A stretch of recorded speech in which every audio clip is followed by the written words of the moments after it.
मसीह यीशु के कादर और अज़ीम नाम में आप सब की सलामती हो।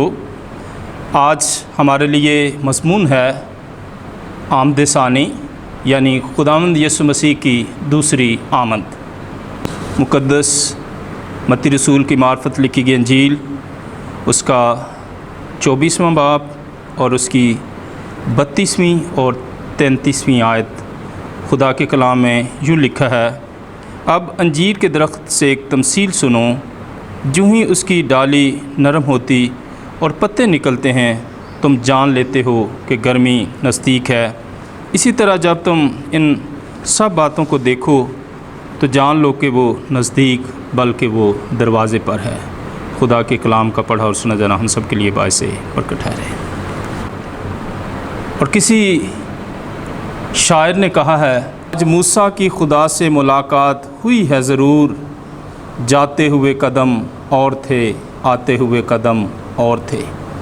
दुनिया में बहुत सारे ऐसे लोग हैं जो कहते हैं कि हम किसी के इंसान के आने पर ही अंदाज़ा लगा लेते हैं कि अब इसके दिल के अंदर कौन सी बात है। या अक्सर लोगों को आपने ये कहते हुए भी सुना होगा कि मैं उड़ती चिड़िया के पर गिन लेता हूँ।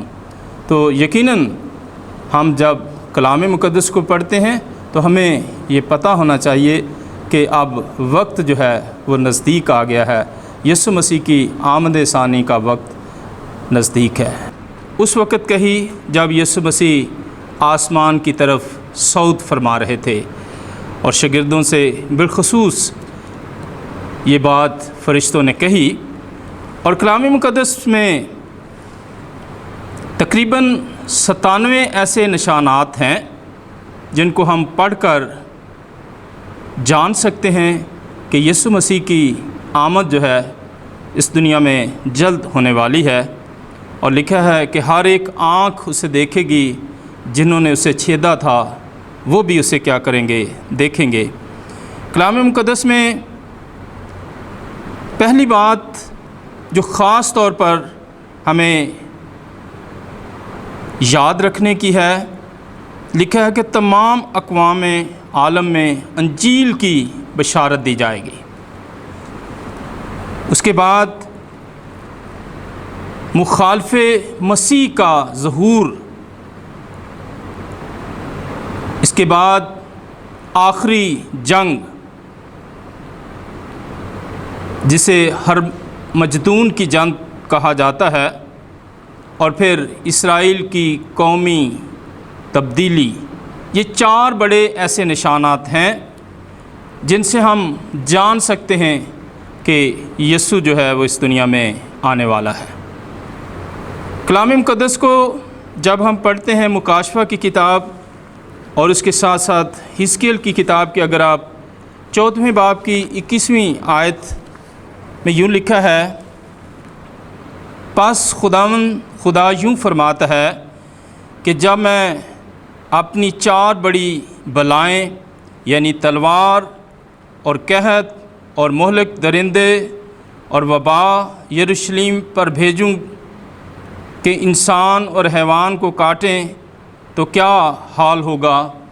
इसी तरह अगर आप मुकाशफा की किताब के 6ठे बाब को पढ़ें तो 4थी मोहर जब खुली तो वहाँ पे लिखा है कि एक ज़र्द घोड़ा है। ज़र्द घोड़ा जो है, ज़र्द रंग, ये मौत की अलामत है। और बहुत सारे लोग जो हैं वो मौत के बायस इस दुनिया से चले जाएंगे। कलाम मुक़द्दस हमें बताता है कि 1/4 हिस्सा, यानी अगर इस वक्त दुनिया की आबादी 6 अरब है तो उसमें से 1.5 अरब लोग जो हैं वो मौत का शिकार होंगे। और खुदा के अदालत करने का तरीक़ा जो है वो 4 मुख्तलिफ़ तरीक़े हैं। सबसे पहली बात कि तलवार के वसीले से। आज अगर आप दुनिया में देखें तो हर तरफ जंग है। उसके साथ साथ कहत के वसीले से। गुज़श्ता दिनों ہمارے ملک پاکستان میں اور بالخصوص ہمارے علاقے میں بھی ٹڈی دل کا حملہ ہوا، اور بائبل مقدس میں یوئیل کی کتاب کو جب ہم پڑھتے ہیں اس کے پہلے باب کی 4 آیت کو، تو لکھا ہے کہ جو کچھ ٹڈیوں کے ایک غول سے بچا اسے دوسرا غول نگل گیا، اور جو کچھ دوسرے سے بچا اسے تیسرا غول چٹ کر گیا، اور جو کچھ تیسرے سے بچا اسے چوتھا غول کھا گیا۔ تو یوں ہمیں بائبل مقدس یہ بتاتی ہے، اور اس وقت ملک پاکستان میں اور ہمارے علاقے یعنی خانیوال کے علاقے میں 2 حملے ٹڈی دل کے ہو چکے ہیں۔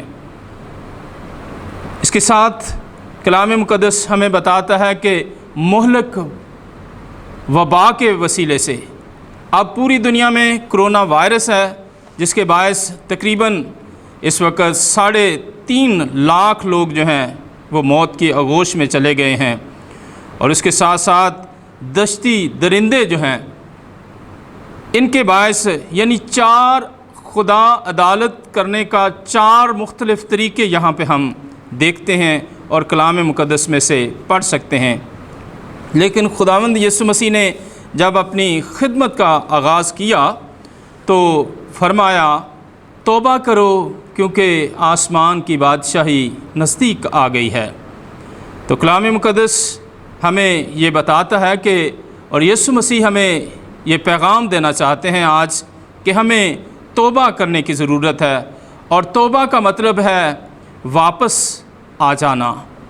اس سے مراد تمام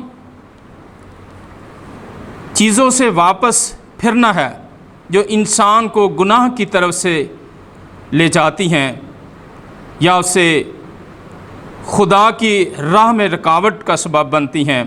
ان میں سب سے پہلے ابلیس ہے، اس کے بعد انسانی جسم ہے، اور اس کے بعد دنیا ہے۔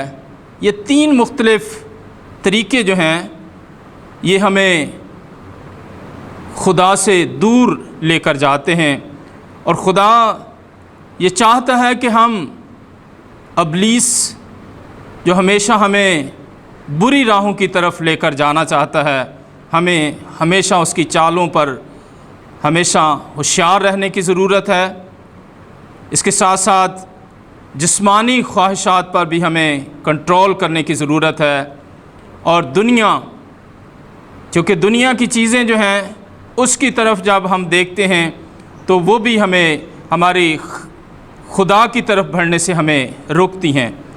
تو خدا ہمیں آج یہ پیغام دینا چاہتا ہے کہ ہم توبہ کریں، اور توبہ جو ہے وہ ایک تبدیلی کا نام ہے، اور جب تک آپ کی زندگی کے اندر تبدیلی نہیں آتی اس وقت تک ہم مسیح یسوع کو اپنا شخصی نجات دہندہ قبول نہیں کر سکتے، اور جب تک ہم واپس نہیں آئیں گے، خدا کی طرف واپس نہیں آئیں گے، تو یہ بلائیں، یہ آفات، یہ تلوار، یہ قحط کبھی ختم نہیں ہو سکتا۔ اور آج خدا ہمیں یہ پیغام دینا چاہتا ہے کہ ہم اپنے خیالات میں تبدیلی لائیں، اپنی دلچسپیوں کے اندر تبدیلی لائیں، اور اپنے عمل کے اندر تبدیلی لائیں۔ تو جب ہم یہ باتیں اپنی زندگی میں کریں گے تو یقیناً ہم آسمانی بادشاہی کے وارث اور شریک ہوں گے۔ خدا آج کے کلام کے وسیلے سے آپ سب کو برکت عطا فرمائے، آمین۔